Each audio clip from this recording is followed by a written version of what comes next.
Hello, welcome to day 17.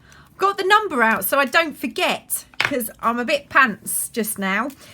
So these are the parts for this particular make. Now there are options for this one and it is super simple. I'm just going to push these aside and start with it's a card. I've already mounted one half, so I'm going to mount the second half straight on, and I am going to sew it because I've started with a bit of sewing on every one, so I'm kind of going to have to carry that on now. I feel like I have to sew on every one. You of course don't have to sew on any of them. While I'm gluing, I'm just going to talk a little bit about paper. Now I am printing on heavyweight matte Epson photo paper. It is the matte photo paper for my printer, so you are always going to get the best results if you're using the right paper for your printer. You will also have the profiles for the papers on your printer if you're using the right one. So I print and I select the correct paper and I get rather lovely crisp images. And that's just how I like it. It's not cheap, to be perfectly honest. I've probably used just over 2 packs of paper already, and obviously I'm gonna need more too. And I haven't finished printing all my mums out yet either. The other thing is, you want to print, if you're printing on A4, print at 100%. And you do that all the way through, or the default is usually 97%. And if you do that all the way through. If you want your sizes to be consistent, the biggest thing is you always print the same proportions. If you're printing on US paper, you can print to fit, but you would need to print to fit every single page. And then you will have a consistent size of items. Everything will be consistent. If you're mixing it up, so some is 97, some is print to fit, some is 100%, they're not going to work, especially if there's 2 pages per digi. They all need to be consistent. So that's my little tip. I'm just going to sew this and be right back. Hey, I'm going to start with what I want to do on the back, and this is really simple. I've made this piece exactly the right size. So all you need to do is, I haven't mounted this piece because I don't want it to look like it's in front of the girl's feet. So I'm just going to glue this straight down. And I'm just going to put it under her feet.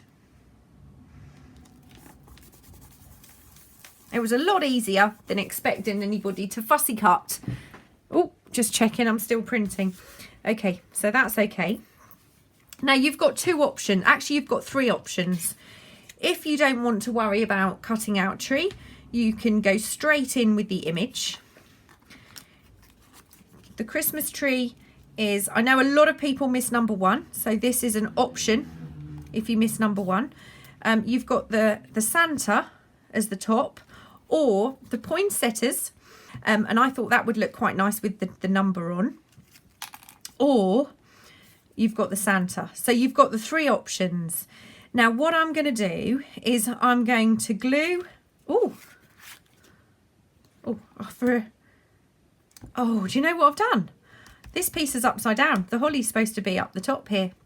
Oh well, no big deal, no big deal. I'm going to glue this first piece straight down. Everything's mounted and inked. So that all was prepped in advance. I'll put this down.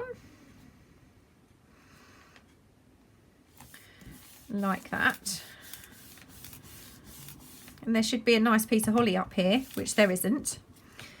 And then I'm going to take some of my cardboard pieces and I'm going to mount the other 2 trees. So I'm just going to roughly cut these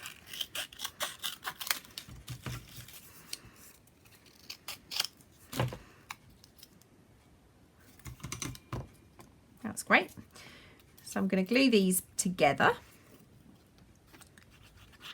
I'm sorry if this one feels a bit rushed, but I'm absolutely desperate to get done today. I have to do so many things. My oven cleaner has arrived, so I have to clean my oven. And of course, I would much rather be cleaning my oven than doing this. Not really. Not really. I don't want to be cleaning my oven at all. But it has to be done. Has to be done. And I want to glue this piece down. So, like I said, this could be very, very simple if you wanted it to be. Like yesterday's, you can just glue things straight down. If you're running out of time, you can do that.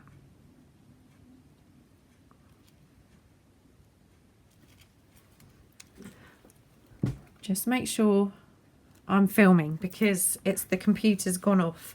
And I notice I've missed a little bit with my ink there. So I can go in. That's a bit better. And now I need a little piece. That's about the right width.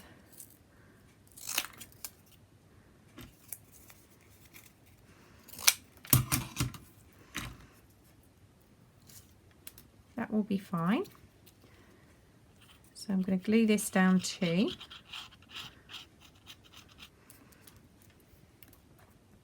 You can do some embossing around the edges. You could sew around the edges of your tree if you wanted to. There's so much you could do with these pieces. But for today, I'm keeping it really, really straightforward. I've just run out of time today. So that's going to go on there. I've been at it since 4 o'clock. What's the time now? It's only 20 past 10, but it feels like I've missed lunch. That's how I feel today. Let's get that out of the way. Right, now, I want my Christmas tree saying on here somewhere. I think, well, it was supposed to go at the bottom here, but the holly was supposed to be at the top. Let's see if I've got more holly in here somewhere. That's a little red star. That might break things up a little bit.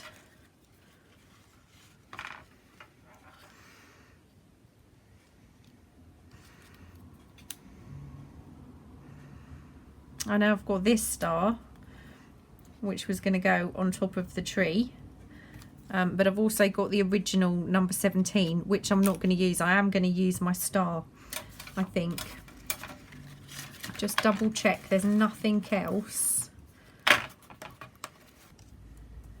These 2 gold stars, actually. I think that's going to be the way to go to keep this pretty simple. I'm going to glue these in place.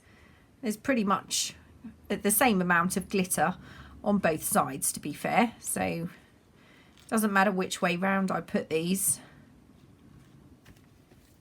I'm going to put one down here and this one up there. And this I'm going to slot just behind that tree. I did back this just with some scrapbooking paper. So that is today's, and you can see it's quite dimensional. Just hopefully I won't damage the edge of that tree. Oh, I didn't stick this down. Let's do that. So we have a few bits for our tin for future. So that is day 17. Let's put it in our box. And in he goes. 7 days and I can have a day off. Thank you so much for joining me. It's absolutely brilliant. I still cannot believe what you guys are coming up with. I'll be back tomorrow. Bye.